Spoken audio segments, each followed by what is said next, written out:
Good afternoon. We're here today to have yet another budget work session, which is, I'm looking at the slideshow called Championship Round. Oh, right, we're doing basketball, which is now over.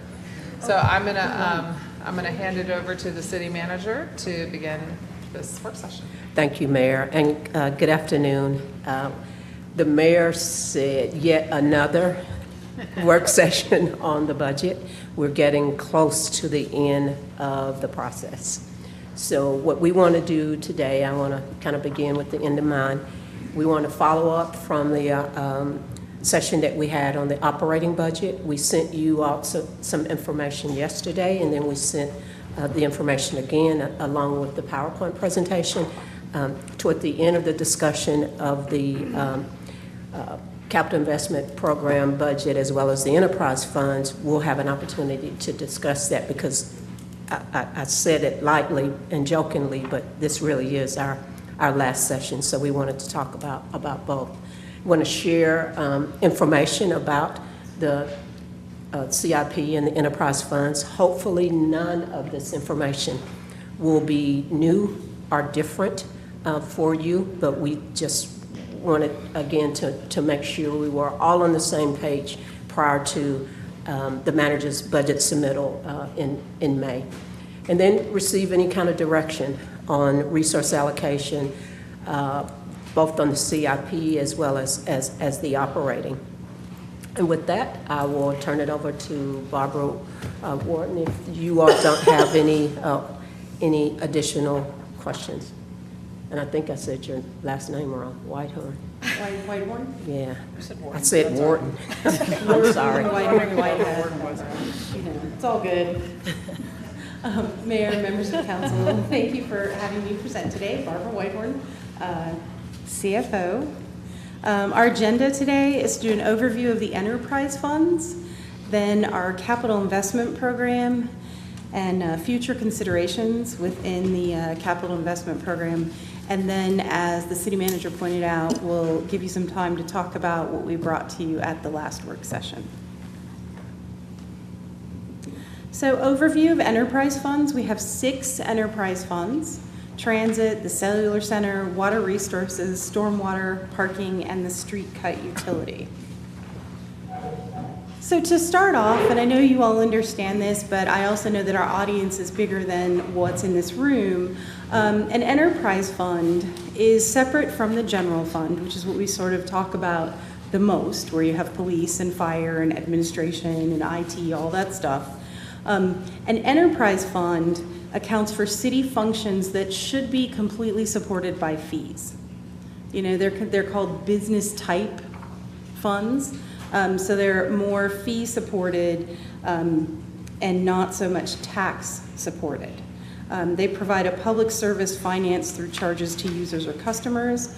And then in the enterprise funds, one thing that's very helpful by having enterprise funds is you can understand then to what degree that enterprise, that service, is covered by fees versus subsidized by taxpayer funds.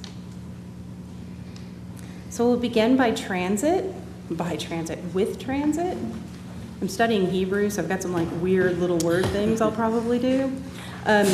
We are, as we talked about at our last meeting, recommending a $1.2 million additional investment towards the first phase recommendations from the Transit Master Plan, route reconfigurations, technical support, the maintenance facility study, and most importantly, addressing the on-time performance and missed trips. Those are the issues that we have seen come up over and over as far as things that people want to see corrected.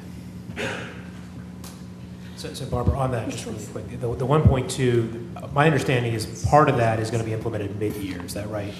Yes, and that's what allows us actually to fund the technical support and the maintenance facility study because that's implemented partial year.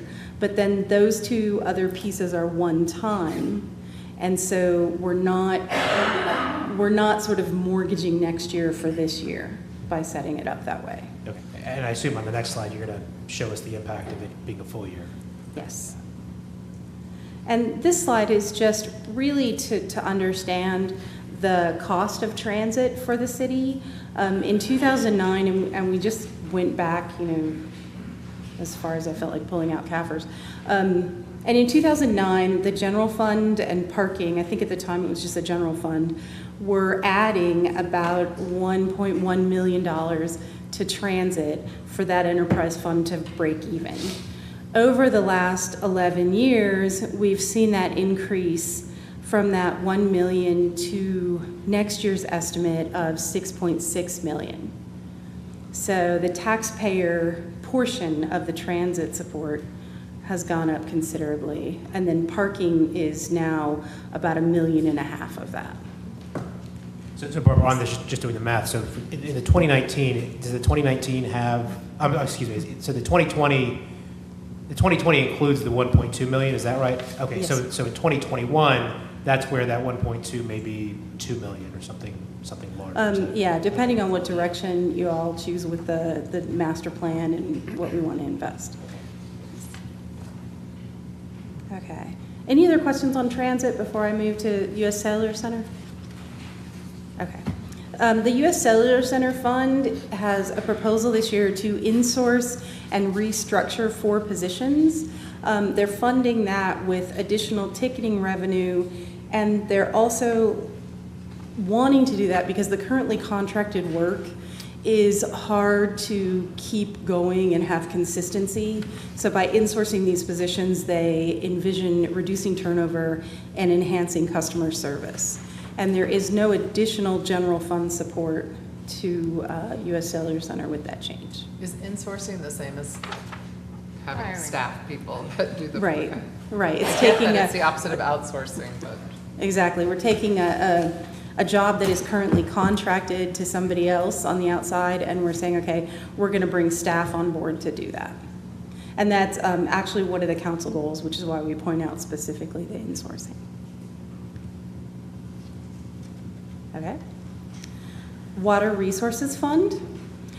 This coming year, they are making operating investments to enhance customer service, including faster response time, minimized impact, proactive leak detection and contamination prevention, and enhanced security in watersheds. And I'm going to go into the impact of the fee increases just after I finish the stormwater fund, because they're on your combined utility statement, so it's a little easier to understand together. So in stormwater, which is another enterprise fund, they also plan to insource some contracted operations. This should improve cost effectiveness of the actual work, because contracting, as you know, has gone up considerably with the economic boom, the construction boom. There are not a lot of people that are just available to do contract, ditch digging and laying pipe for our stormwater. So that's the purpose of that, and it provides additional staffing for emergency response when we have stormwater issues. And then here are the fee changes. The impact on the average household, and that means a little more than we're going from $4.13 to $4.21. That doesn't mean a whole lot. But the impact on the average household for the water increase is about 55 cents a month. For stormwater, it's 15 cents a month, for an annual fee change of $8.40 between the 2 funds. Any questions? And Mayor, if I could, Barbara, could you speak to, I know we've seen headlines in the newspaper today about $1.3 million increase. Would you talk a Yes. little bit about that, please? Yeah, the $1.3 million fee increases discussed in the paper is actually adding all of the impact of every fee throughout the city, whether that's the U.S. Cellular Center, the water fund, the stormwater fund. We don't have any changes in parking. We have some decreases in fees. When you look at it overall like that, it looks like this huge impact, and this is part of the reality of why we wanted to have this slide, was to show that we aren't raising the fees that impact residents. Most of the fees we are raising with any major impact are fees. We're reorganizing some fees around permitting. We're actually lowering a residential permitting fee for grading. We added a fee in the U.S. Cellular Center to give nonprofits a lower rate. They didn't previously have that option. So we're really trying to get our fees in a better place. So help me out on this, and I apologize, I didn't read the article, I did see the headline. So the way that was calculated was they effectively added all the fees together, Yes, which is impossible, right? So there's really no way that like anyone would actually pay that, right? right. Okay, so Right. it's a garbage number. That was on the front page above the fold of our newspaper. Yes. That's great, thank you. Well, so all the journalists always say that they don't get to pick the headline, right? But yeah, I did have a chuckle with my mother this morning because she said, it says you're raising fees $1.3 million. And then together we read the article that the annual change in water fees per customer is an average of $6.60 a month. And a year. And that's just totally irresponsible. That's I'll editorialize, that's an absolutely irresponsible thing to do by our newspaper. And I realize the journalist, may not have had the ability to pick that, but for that to be on the front page above the fold and not even be a real number is absolutely ridiculous. We'll see if that has any effect. Yeah. All right, and with that, I'll just move on. Okay, the parking fund. We have no planned fee increases in parking. We have continuation of existing programs and services, and the parking garage elevator upgrades are in progress right now. Question on this. This is just deck parking, is that correct, or is this also Parking on-street? fund is also street parking. So there have been conversations in the past about expanding metered, the universe of metered spaces out both in downtown and also doing Biltmore Village and doing West Asheville.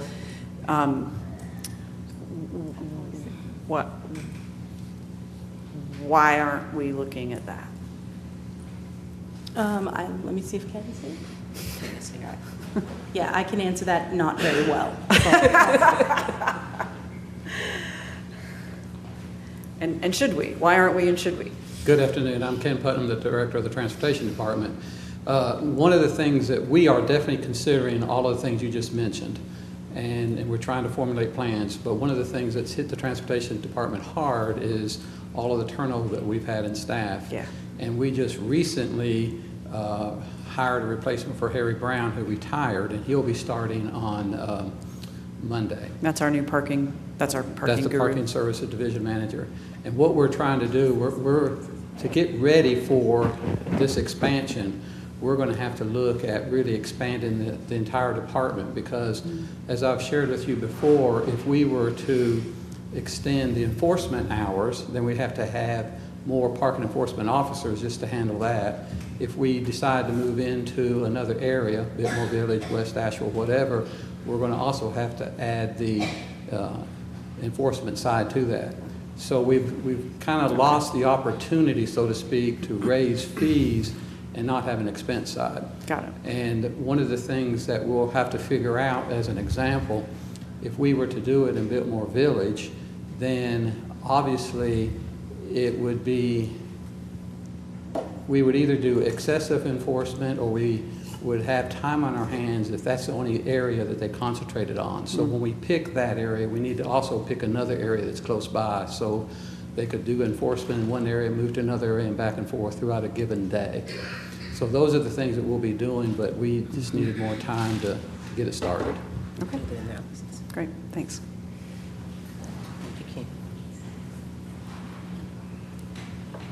I probably should have asked if there were any other questions on parking before Ken went back.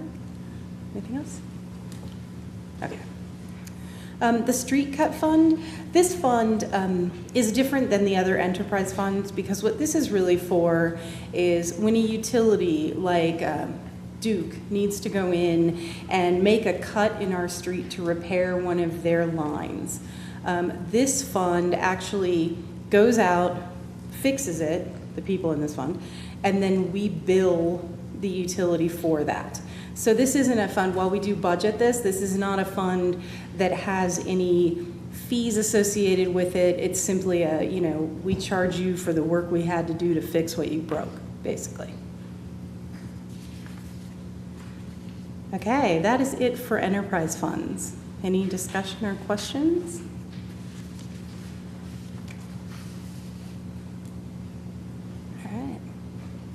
Hearing none. All right, we'll move on to our capital investment program.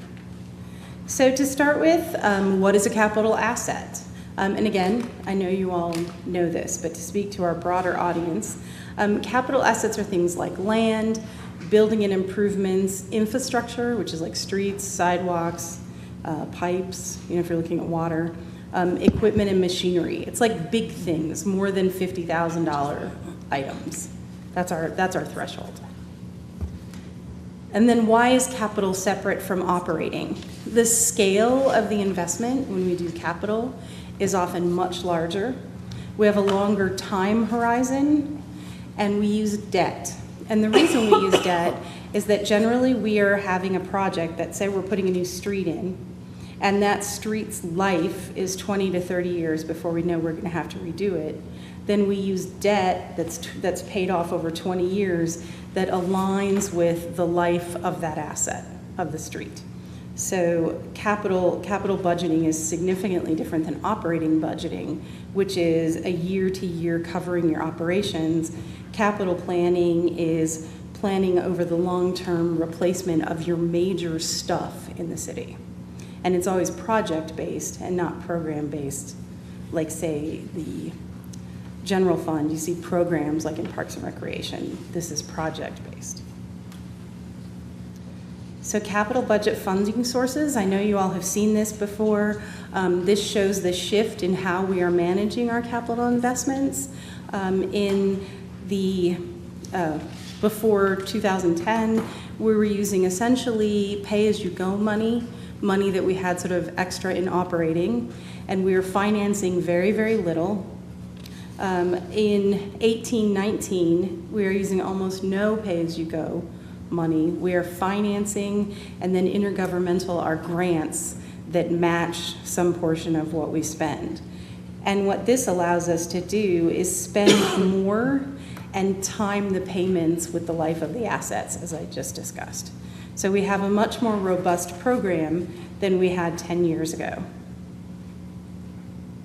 Here's our historic capital spending. Again, I know you all have seen this before. It was quite low. And this, if you go back further, it shows essentially that we have been investing very, very little over time. And that, of course, creates issues of deferred maintenance.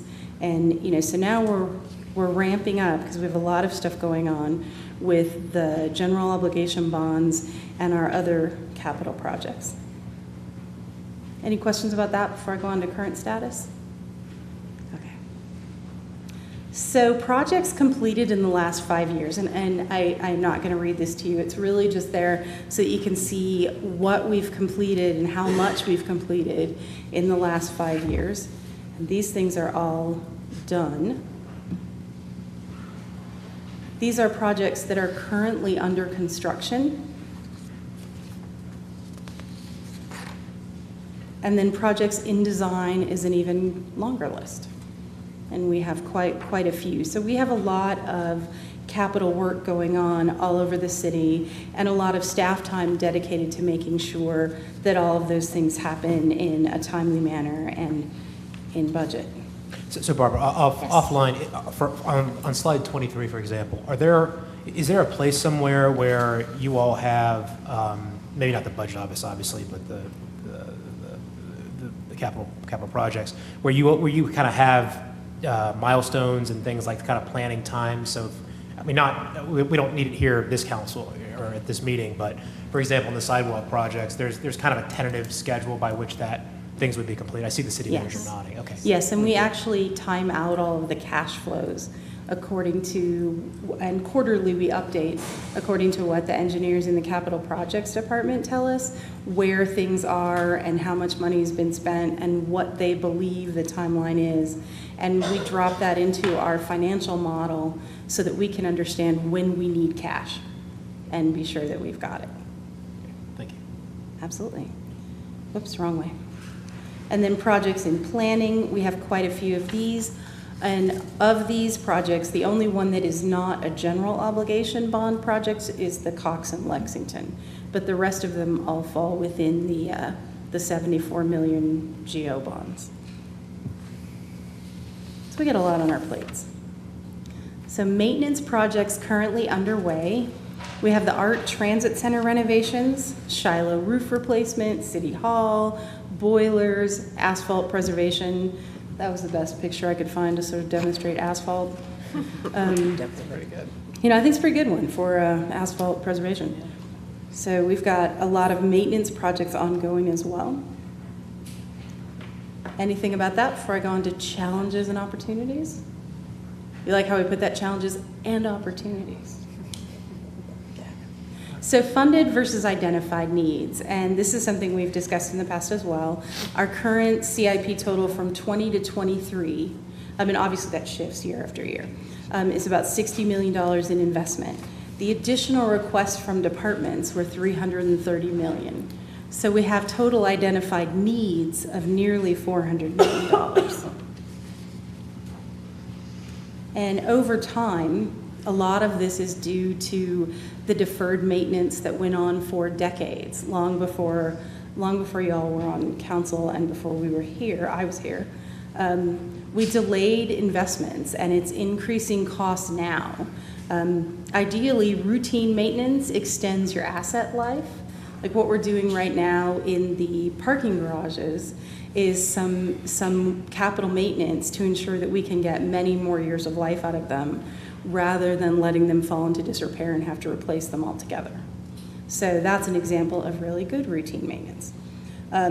Regular maintenance allows us to have better planning, better budgeting, you know, all around. As you know, anyone who owns a home knows, you know, if you do regular maintenance, you're great. If you ignore the leak in your roof, eventually your ceiling's gonna fall in, and it's gonna cost you a lot more than replacing, you know, a piece of your roof. So construction challenges, these are projects that are at some stage in planning and development that the budget is exceeded by reality. As we budgeted these things, you know, we do our best to come up with a budget that's reasonable. However, when we go out and get bids, we get significantly higher bids, especially recently. So our differences, as you can see here, and these are additional needs. This is not like a total. So I know that's sobering. Let's go back to that for just a second. Absolutely. Looking at Wesley Grant and the Walton Street Pool, looks like we need an additional 1.6 for each. For each. Okay. Those projects are still on course for happening though, correct? Yes. Okay. I also noticed that on the online on the dashboard as well, we have an additional $2 million set aside for land acquisition that hasn't been spent yet. And we don't necessarily, if I'm wrong, someone here, please correct me, have identified land, have land actually identified for acquisition. So just looking at that, I want to definitely make sure that the Wesley Grant Center and the Walton Street Park Pool are brought up to whatever additional needs they need to have going forward. And we can definitely go back and see if there are ways. I believe the Grant Center is in the GEO bonds, as is the land acquisition. Yes. So that is something that can change. I think Jake Rusher is too. Jake Rusher is, So yes. yeah, this Richmond doesn't, Hill as well. All of those are in the bond except for this the. Walton Street's Walton not. Street. And No. neither And is Fire Park Station. Station 13. No, Yeah. but Richmond Hill and Wesley Grant and Jake Rusher. If I do remember, there was $1 million in there. I think part of that was thought about trying to acquire some land in South Asheville for an additional park. Yes. Is that correct? Yes. Okay. Any other questions or comments? No, just wanted to reiterate my personal concern to make sure that Wesley Grant is actually completed and built. Well, I mean, and what we're not doing here is looking at the entire Parks and Rec bond and kind of the status of each of the projects within the Parks and Rec bond, because it includes memorial, and that has different versions and different costs associated. I mean, there's a whole lot of sort of Well- moving parts here, so I think Yeah. it's a good time to make that Well, point. well, yeah, just because some of that money is already being spent. Some of it for separate, certain allocations within the bond are coming to completion, like the outdoor courts. They had allocated a little over $1 million, and they've actually spent more than that so far. I mean, it's you know, allocation and what they've actually done, but some of that money is actually being spent. So I just want to make sure that I speak up and say, before we get to that time, I want to make sure that project is completed. Great. Okay, thank you. All right. So staff's role, when we're talking about, construction costs and bids coming in over budget, what we try to do is stay within the existing budget as much as possible. And y'all know this, you've heard us say value engineering, that we try to bring the scope in. But what's really important is that we understand the community needs and expectations and the value for the residents versus the cost. Because what we don't want to do is spend a whole bunch of money on something that doesn't have high value for the residents or doesn't really meet their needs.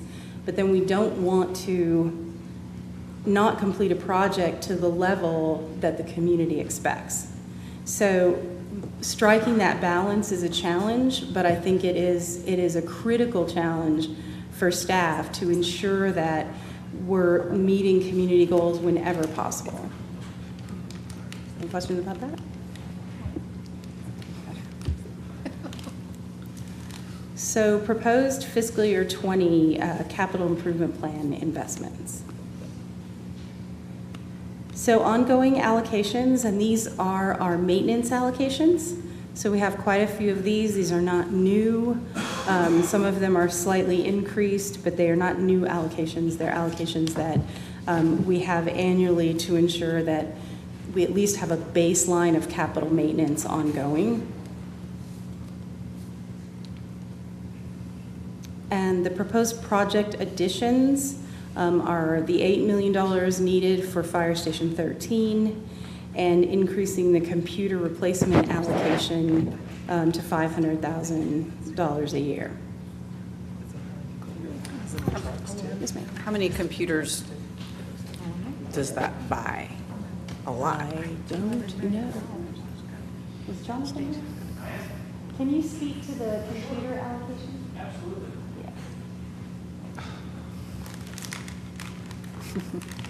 Greetings, Council, City Manager, Mayor. I'm Jonathan Feldman. I'm Chief Information Officer. And we've gotten a little behind in replacing computers. Last year, we asked for $650,000, and I think we got about $260,000. So we're behind. I'd be happy to get the numbers for the last few years for you folks if you'd like that. But that's what I recall about last year. Yeah, and then going into this budget season, I think there was an allocation of $250, and because we're behind, we asked for something like $800. And Jonathan, how many computers does that replace? Like, what's your ideal schedule for annual computer replacement? If we had an ideal schedule, it would be every 4 years.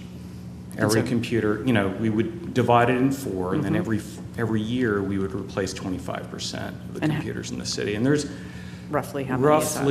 There's more computers than we have employees, because we have laptops, we have desktops, and then we have special purpose computers for kiosks and whatnot. So,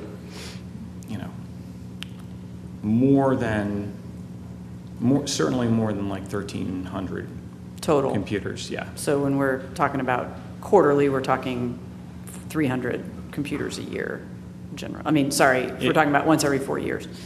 Right, and I'm probably not giving you the right number. Okay. But I can get you the right number. Yeah, I am curious about that. I also Yeah. just sort of assume that, as we're replacing these computers, like Right. when we're replacing a desktop, we're saying to someone, would you really rather have a laptop and a docking station? And we do that. And we're sort of, But there are some cases where we Sure. have, all of these computers, for example, are on that replacement schedule.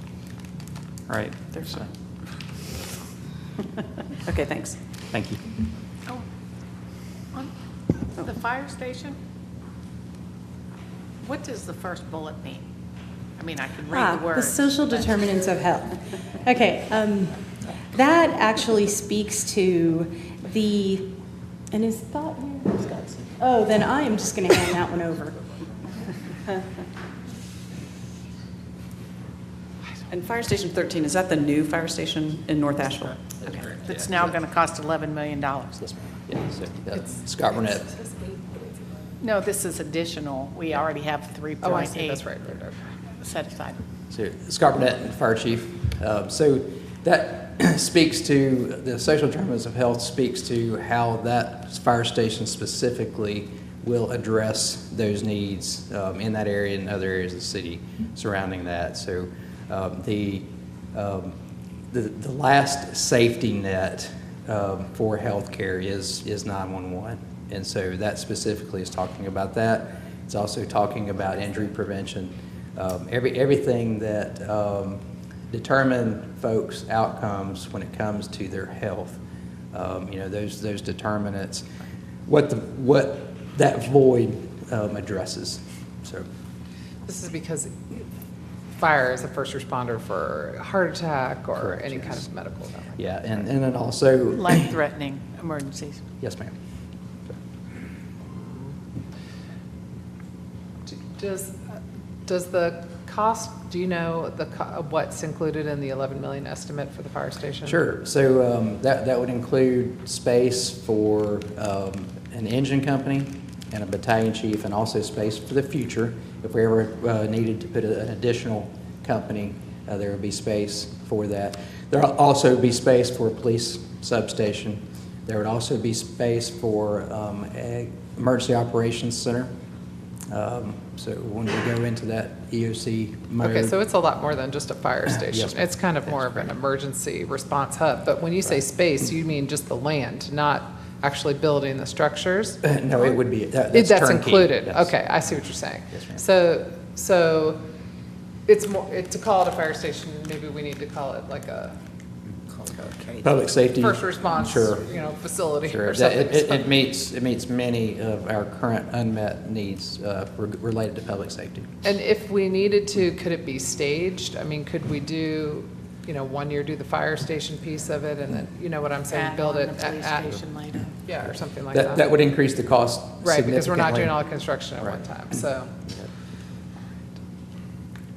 I hear you.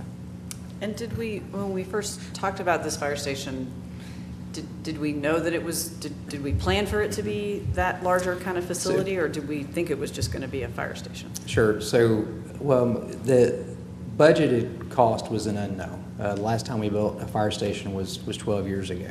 And so just using that square footage in 2019 prices is what the architect came up with for that budgetary estimate. As far as any time that we build a fire station, we certainly try to incorporate as many of those public safety city community needs as possible. We did that with the last two that we built, Fire Station 10 and Fire Station 11, with space for the police department as well. So this is not unusual from the last two fire stations that we built, or any modern day fire station. Meeting those unmet needs is incorporated in that fire station, and it is sitting down with a complete inventory of all of our unmet needs is a much higher. The architect actually did every single option that was possible, and this meets our needs for the next 50 years. Mayor, if I could ask a question. Scott, how long has this fire station been in the CIP proposed budget? So we first had the conversations with the Public Safety Committee about this need back in 2009. And so that conversation has continued since that time, since 2009, and obviously. So it's about a decade. Yes, of ma'am. conversation. And the recession obviously put a Sure. significant delay in that conversation. So Thank you. I think we bought the land a couple of years ago, it was 2014, yes, ma'am. like 5 years ago, I meant.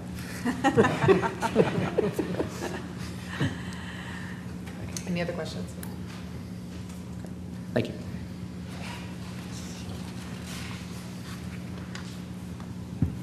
Thank you, Chief. So future considerations.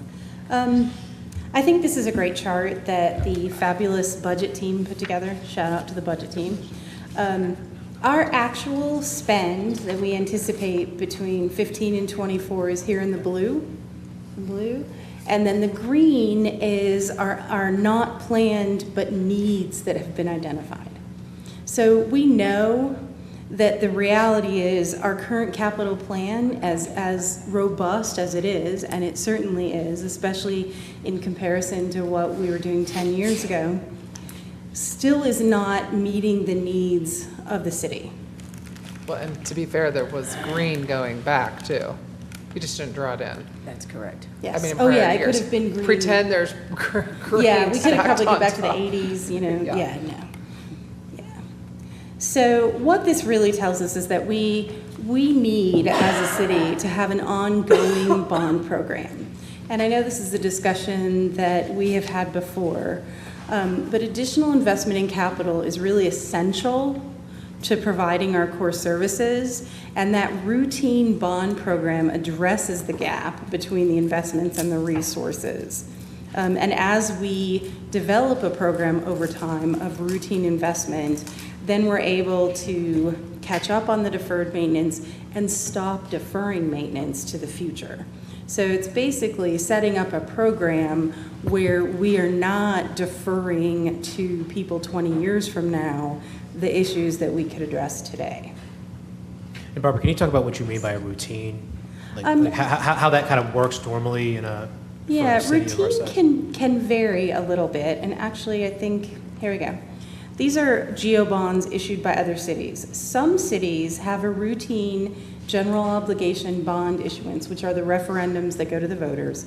Charlotte, for example, has one every 2 years, like clockwork. Some others will do them every 4 years, every 6 years.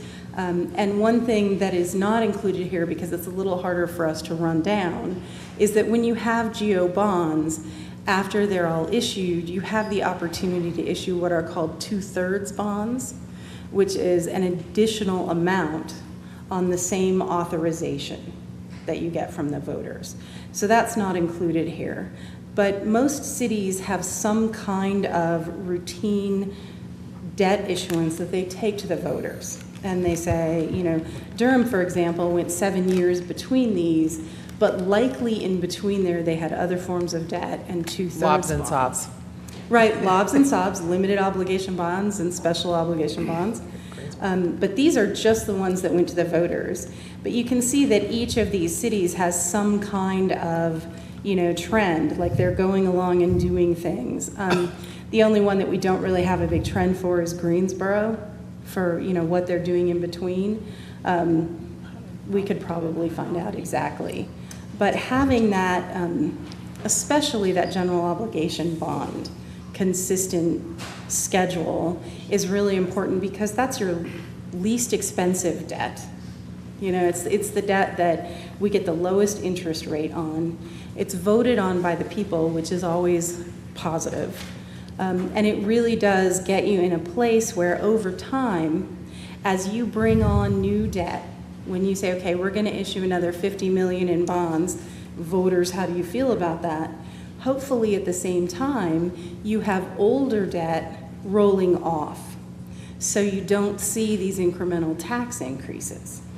You know, and that is what the major benefit of having a program like this is that once you reach the point where you have sufficient tax revenue and you've been doing this long enough, you no longer have to raise taxes to keep it going. And that's, you know, we aren't there because we haven't had this, but it is certainly something that in the long term would benefit the city and the community as a whole. And Mayor, if I could add that when we look at these communities, and certainly we didn't do an exhaustive survey of all North Carolina cities, but you can see that they range in size to a Holly Springs that has less than a 50,000 population that's doing something about every 6 years, to Charlotte, which has almost 1 million population. Mm-hmm. So it is best practice for lots of different size and types of communities. And we are certainly not advocating that we be irresponsible with debt. We are saying that we need to begin to think about this and also look at the significant needs that we have in our community. And we've got to figure out a way either of doing this through a bond program or through some other type of revenue. We're losing ground quickly.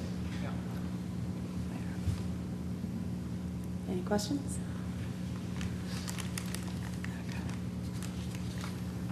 So future considerations, as we've discussed, we're very challenged to meet the needs that we have with our existing financial capacity.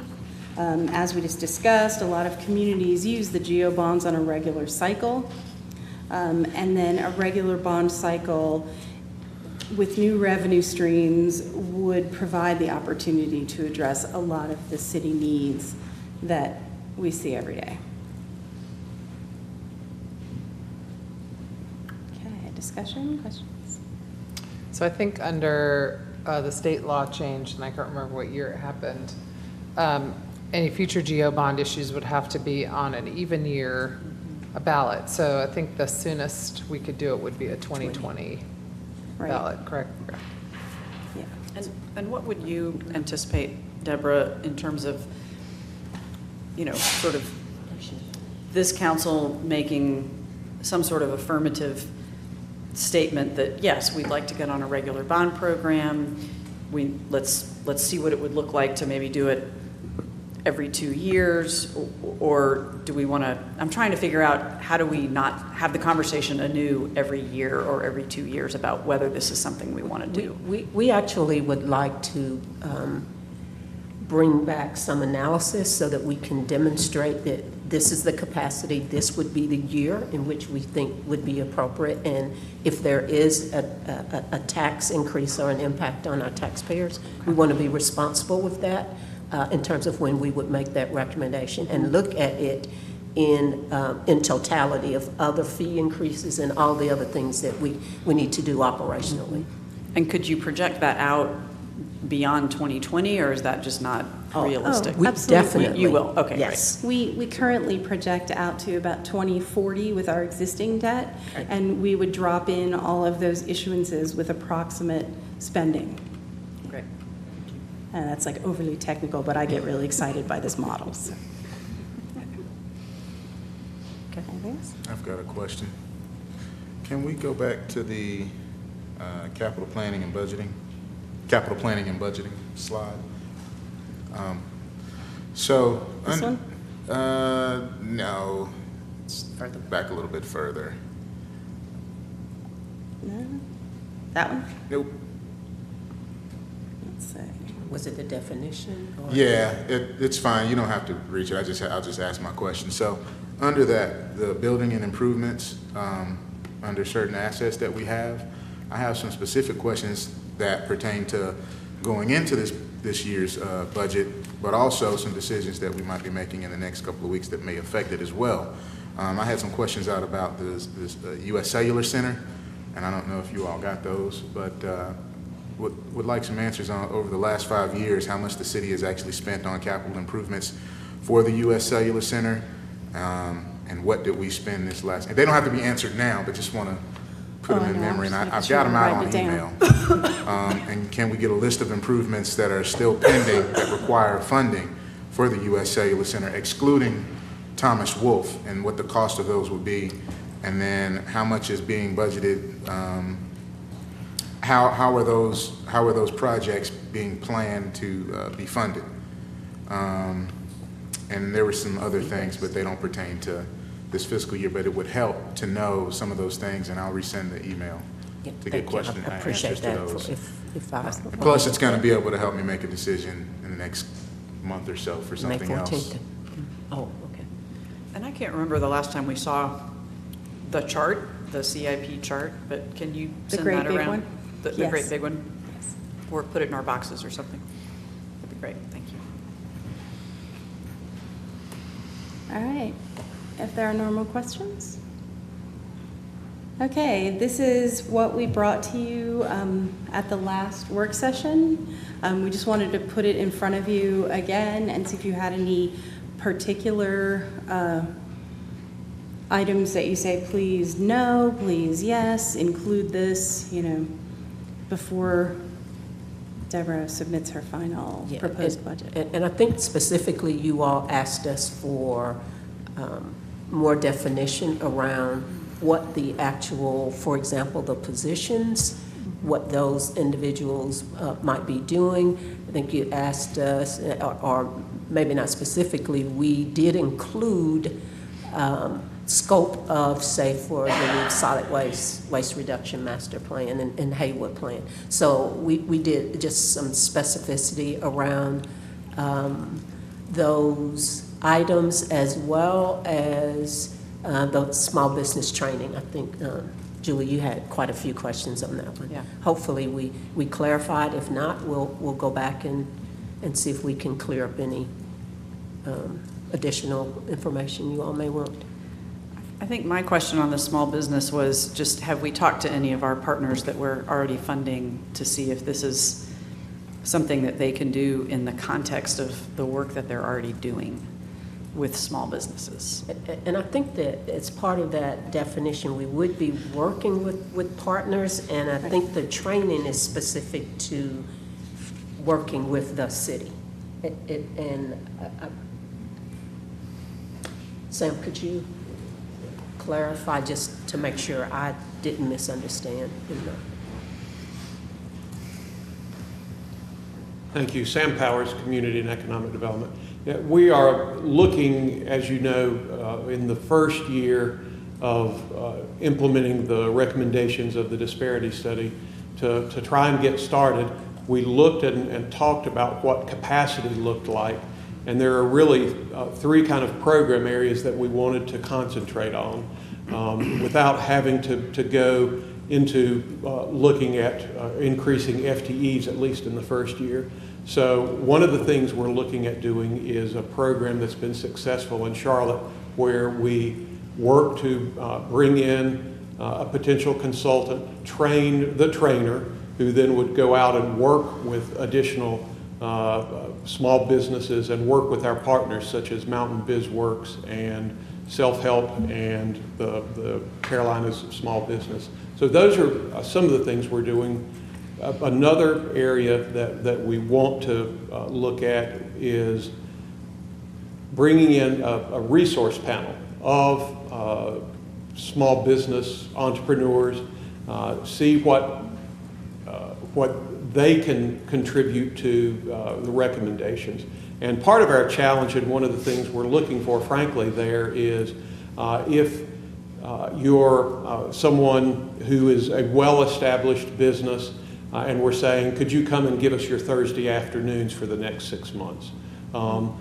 There's probably an effect that has on that person in the well-established business. But if you're asking an entrepreneur who is struggling to get a business up and running to take their Thursdays and to come in and give us that time, the effect on that entrepreneur is very different. And so we're looking at, is there a way to work with those folks that we could perhaps do some sort of a stipend or a consulting fee or something like that? We clearly need to work with legal to make sure we're doing things in an appropriate way in terms of our procurement. But those are the things that we're looking to do, as opposed to potentially securing FTEs in the first year.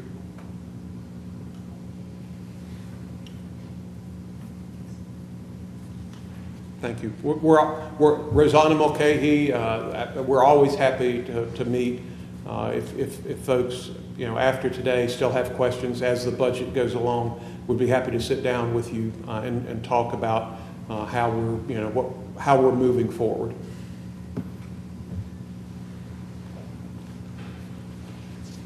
Okay, other questions?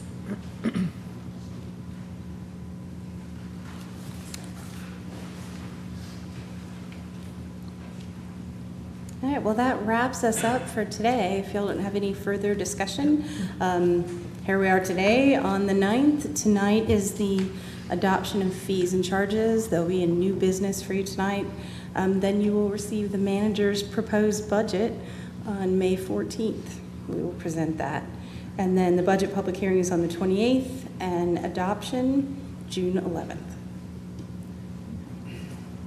Anything further? Do we anticipate, so sometimes as we go through this process, I don't want to say money appears, but, things happen and you're like, oh, well, we suddenly have, last year we cut the deficit from 5 million to 3 million to then 1 point something million. It just, things change as we go into this process and analyses get refined and anyway, things are, so, I'm looking at this, well, not that list, but the One before. yeah. Go to the budget. And, all of these are important. But we can't do, I look at this and what I hear you saying is we can't do all of them. And, but, I'm reluctant to choose. So my question to you is, how much do you anticipate the current analysis about the funding that is available to us changing? And then, maybe I'm not the right person to say this, but we have not had a conversation about increasing revenue this time around. And I'm happy to put that on the table. I think, again, I feel like we're looking at this and we're nitpicking between incredibly important things. And this is already a very culled list from the priorities that came to you from staff. And I just feel like we'd be remiss if we don't talk about other options for increasing our revenue to try to cover some of these needs now. Julie, we are going to do our best, say, for example, just the transit one. That cost is dependent upon us negotiating with the private vendor and trying to get those costs down in terms of the service enhancements that are so desperately needed in the community. We essentially thought that there was going to be more revenue from the mission purchase, and we have not gotten good news from them. And so we have done our best to bring you as responsible a budget as we could with you're right, without asking for more revenue. If you asked us for example, an analysis of a tax increase or some other, we would bring you probably a different budget. For sure. And Barbara, remind me again, 1 cent on the millage rate equals? About 1.5 million. 1.5 million. Say that again, for what? One penny increase on the millage rate gives us another 1. We're trying to calculate the shortage. What are you saying? You want to do? So what you want to do the whole chart? Even if you just did all of this, sure. So if you But did. as a starting place, If you did all the, assume you're going to do the transit and the structural gap, and you added all these extra projects, it would be $850,000. Would be your shortage. Right. So, right.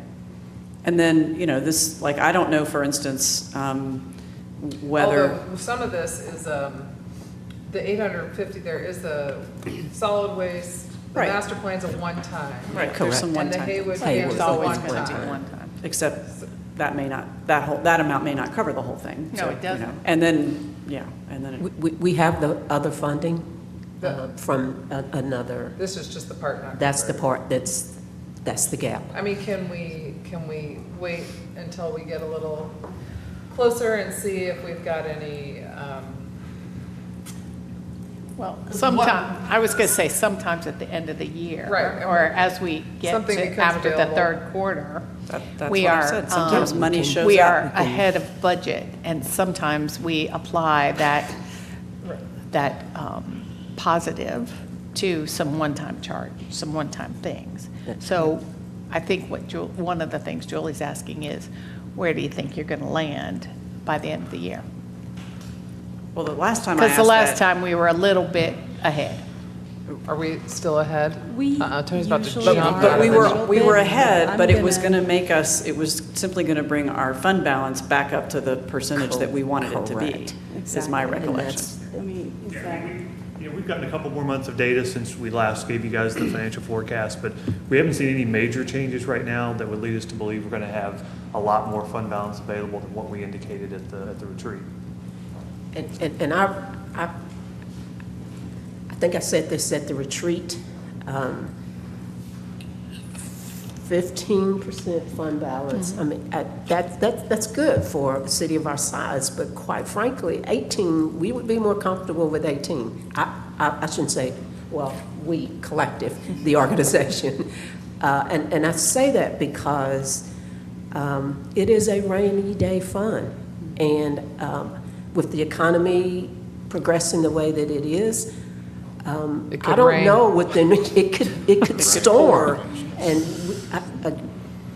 again, if we're going to look at any kind of tax increase, then I think we should go back and relook at what we brought to you. We brought what we would recommend That's right. within the constraints of our existing revenue.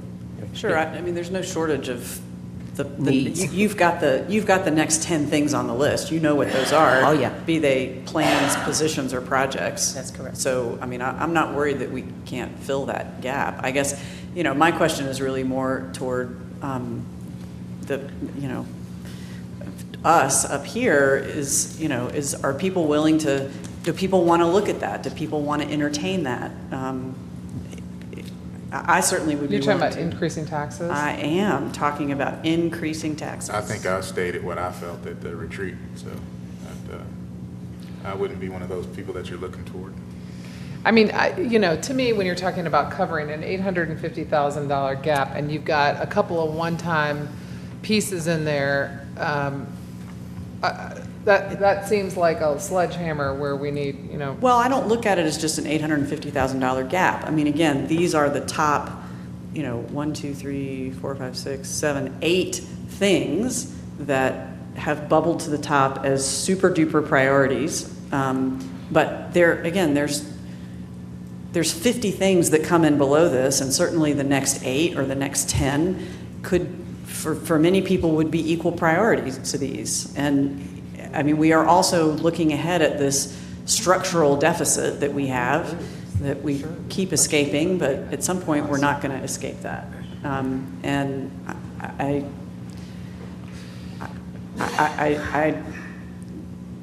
again, it feels to me like we're not talking about an obvious solution. We have been talking for the last 6 months about a food and beverage tax and about a transit tax, or maybe now a sales tax for transit or transportation or something like that. And those are great, but we don't control that, and we have no promise that those things are going to happen ever, much less this year. And so I just don't think we should keep kicking the can down the road and sort of starving ourselves. The capital is to some degree easier because you pass bonds and maybe you raise taxes, maybe you don't. This is the hard stuff, this ongoing stuff where it's about people, it's about expanding our staff, it's about getting unsexy projects done that don't attract, that aren't shiny objects in a bond offering, but these are really important. So I would make 3 points just to this. One is, when we started this process, we heard from the city manager, this is what you referred to as a bridge budget. You're here, this is your first budget going through, and Yes, so what you've essentially done here is said, look, give me some time to figure out what's going on in here and to be able to prioritize. And so I think to the extent we are adding more things, you have told us, from your perspective, this is kind of what we can do with what we have. It's not because we wouldn't want to do more, it's just literally what we can actually accomplish. So I think, I'm gonna, I'll take your word for that, and I trust you on that, because that's frankly I would what- love to do more. I'm sure you would, right? And so I take that. The second thing is, as to Councilwoman Mayfield's question about would you be willing to raise taxes, looking at the revenue end, I would actually be looking at the expense end, and I would have a very hard time supporting that, without you spending a lot of time going through and asking us, are we doing things right now that we shouldn't be doing? And really use this year, and this is something you said you're going to do, and so what I would say to you is there's probably stuff in here, not on this page, but stuff that we're doing on an ongoing basis that maybe we don't think is a priority anymore. Maybe it was a priority of a previous council, and maybe it's not a priority of this council. Maybe it was a priority at a different time.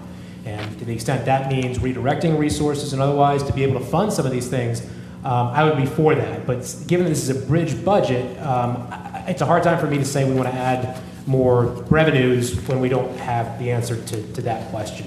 And the third thing is as to the discussion we were having about the fund balance, we're looking at this on a one-year basis.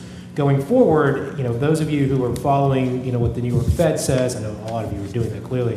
One of the things that they do is they put out a recession indicator, and they have a projection, a probability of a recession happening in the next 12 months. And in March, I think the next one is coming out probably in 2 or 3 days. But we are at the highest point of the likelihood of a recession than in 2008. This has essentially, I don't want to say it's predicted, but it has followed every recession since 1952, and so it's based on interest rates. There's a whole sort of complicated thing that a lot more people who are smarter than I am are looking at. But thinking forward, there is the likelihood that we will see a recession in the next 2, 3, 4 years. And if we are adding to our budget now, whether that's through revenues or through ongoing expenditures, when that rainy day hits, and it will, we're going to be in a tougher spot. Those of you, again, who may look at this, there's an inverted yield curve, and it's one of these weird things where if you look at some of interest rates for CDs in the short term, you can get an interest rate for a CD or 1 year of 2.75%, 3 years it's 2.65%. That's weird, right? And what that's telling you, because usually the longer you have your money held, the higher the interest rate will be. The reason why you're seeing the markets do that is they are assuming that in 3 years, they're not going to have a place to put their money that's going to earn more than 2.75%. So what they're doing is the markets, the interest rate markets, the treasury bonds, excuse me, are predicting, so to speak, a recession happening in the next couple of years. So that's going to be something that we're going to have to grapple with, probably not this year, but likely perhaps next year or the year after that. So that again is another reason why I think it would be great to have a fund balance around 18% now, because when it hits, that fund balance may get down to 12 or 11 or 10 based on that. So, but to that point, we don't have a way to get the fund balance to 18%. We don't have a way to do that. I'm going to say again, without increasing our revenue. Otherwise, we're talking about next year and the year after, not even doing these kinds of things, if we want to be socking hundreds of thousands of dollars into our fund balance. So I don't necessarily disagree with you. I don't know that I care one way or another, 15 or 18%, but if it's 18%, I don't see a path to get there without increasing our revenue. Or we can cut. We can cut, right? We can cut. But I will say, historically, every year, except for when we were deep in the recession, and even then our slippage wasn't dramatic. But we have had revenues left over at the end of the year that we have moved into our savings account. You're nodding at me. I believe that's been kind of the practice, and that's how we've been able to grow it. Because you don't do a budget, you don't prepare a budget that's like, absolutely everything better hit the mark here or we're going to be under budget. We do a budget with not a cushion, but with a conservative estimate. And so we've usually been able to hit above that mark, and then we, sometimes we even use the money, for example, for Lee Walker. We had so much, in growth that year. But, so I wouldn't say that's true necessarily. I guess I think that a better course of action is to do some thoughtful planning about our next bond program, in my view, for 2020. I think we looked at total capital need on our emergency services column last time we were talking about this, around 50 million, and prepare folks for voting on something like that. Again, I hear you, Julie. That's going to address capital needs. I think the idea, though, is to have a healthy rolling capital program that puts less pressure on your general fund and pay-go, so that you can use your general fund for debt service payments, but to cover those costs of personnel that you need to run a city, a lot of the things these categories include. So, that's personally where I would rather see that. I mean, I think we're in a position of having some good choices to make here. We don't have money for absolutely everything, but we're pretty darn close.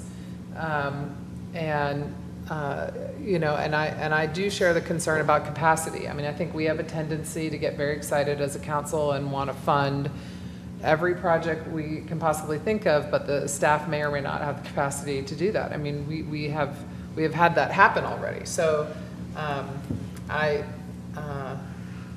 not hearing a recommendation from the manager yet that we need to raise taxes in order to cover all these things, and I don't know that I ever would hear that from a manager.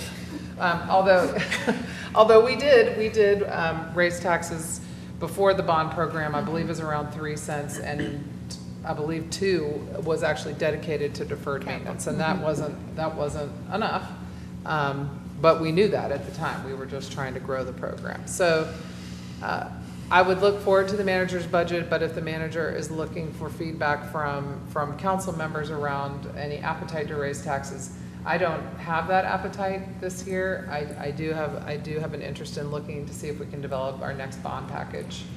And then for the manager to look internally to see what we think we can squeeze in here, what we have the capacity to actually execute. And I truly appreciate, Julie, what you are,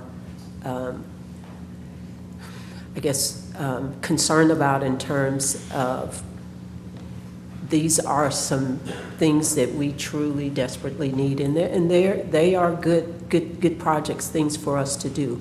And by just so I'm clear, by presenting them in this fashion, you're telling us we don't get all of these things, right? You're wanting to end up somewhere in about 2.6. That's correct. Million of new because that spending. is the only new revenue Right. that we have. So we will have to switch out things, Yeah. maybe add staff over to the project side, because a lot of those things under the projects, you all have said our priority, in particular the transit and the structural gap. Then under the projects, things would have to come off the list in order for us to substitute things in those other columns. But we are looking under every rock, every pillow, everywhere we can find to look to see if we can do as much and as many of those things as possible. But we've been scrubbing. I mean, we really, really have. But thank you for the direction. And the next step for us would be the actual presentation of the manager's budget on May 14th, and then the council public hearing on the budget, and then final action in June. So can I ask a question? Absolutely. So how do you want individual council members to Provide feedback. to weigh in on That list. the list Or anything else that you all may have concerns about our priorities. Can you go back to the, you can, we have one-on-ones, I think, scheduled. I do with each of you before the decision on May 14th. We can do it under those circumstances, or you can meet with the budget department. It is whatever you feel comfortable in doing. If you want me to be there, I think the one-on-ones would be a good opportunity for us to talk. Okay, any other questions? More of a statement, but possibly a question. Back in August of 2018, I know the Finance Committee looked at agreements and partnerships and had a list of organizations that don't necessarily go through any formal process to get funding from the city. They're just kind of built into our budget, and I would love to see have that kind of have a look at that. I think I looked at some things that possibly may need to stay there, but I also looked and probably came up with about almost it's a small amount compared to our budget, but 300-some thousand dollars of allocation to separate organizations that possibly could go through some sort of formal process. We can So get back it's, to you. I know it's on the August agenda of last year for finance, Well, looking we at can those nevertheless, partnerships. I mean, I'm sure, we'll make sure the list is updated and get it to you. And we'll get you the additional information on the U.S. Cellular Center. Apologize if I overlooked that. I feel like I Okay, should go- and, That's all we had.